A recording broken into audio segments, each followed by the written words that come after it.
Surely it shouldn't leak this much. Welcome back to Ride It, Fix It, Make It.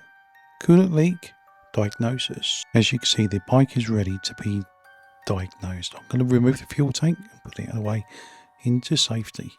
Then we can go on and diagnose what's going on with it. Hopefully it's not too bad. I really do not want to strip this engine completely down. After rebuilding it, it's such a kick, isn't it? But look at the lustre of that engine. Perfect, isn't it? Shame about the leak though. To do this properly, we're going to need a leak down kit. I bought this one from Amazon. None of these adapters fit the RS125. You will have to adapt one of them.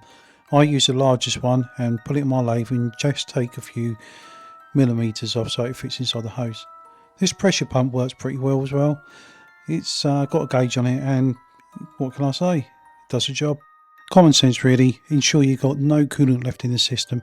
Operating pressure is around 16 psi, so putting 11 psi into this is nothing. Once the adapter is seated, we connect the hand pump. It works exactly like a bicycle pump, but it has a gauge to tell you exactly what pressure the system is holding. 11 psi is enough to mimic the pressure of a hot engine without stressing the old hoses or the radiator core unnecessarily. Well, let's face it, if anything fails at 11 psi, it's definitely not up for the job.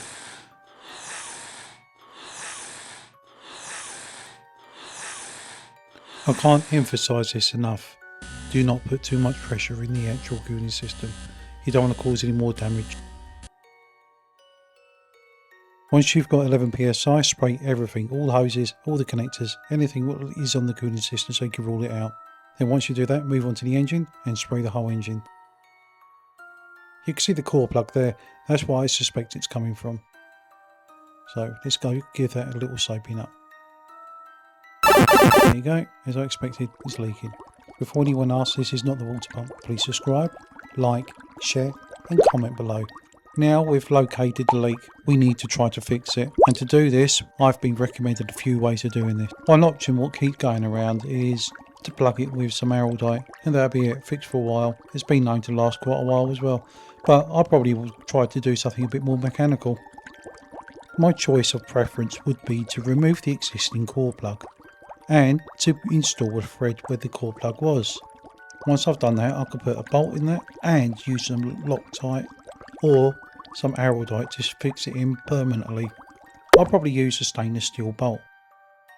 I've pulled these images of the crankcases straight off the Aprilia website so we can see what's actually going on. There's no actual core plug actually on there for spare parts. This is the right hand side, this is the side with the water pump on. Access to this part of the engine is very tight. I'm almost 100% certain I'm going to have to strip the whole cylinder down again. But it's still better than stripping the whole engine down, I suppose. There is a third option and that's welding it out using my TIG welder. Obviously removing the plug beforehand but making sure everything's all nice and clean and just filling the hole up with a bit of weld. As you can see, it's only dropped by about 2 psi over a few minutes. So you imagine how much coolant you could lose over a short amount of time. It does need fixing and it's quite crucial. I need reliability, so more likely a permanent fix. So what course of action would you do to this? Please leave a comment and advise me how you do it. Well, take care and I'll see you on the next episode where we repair it.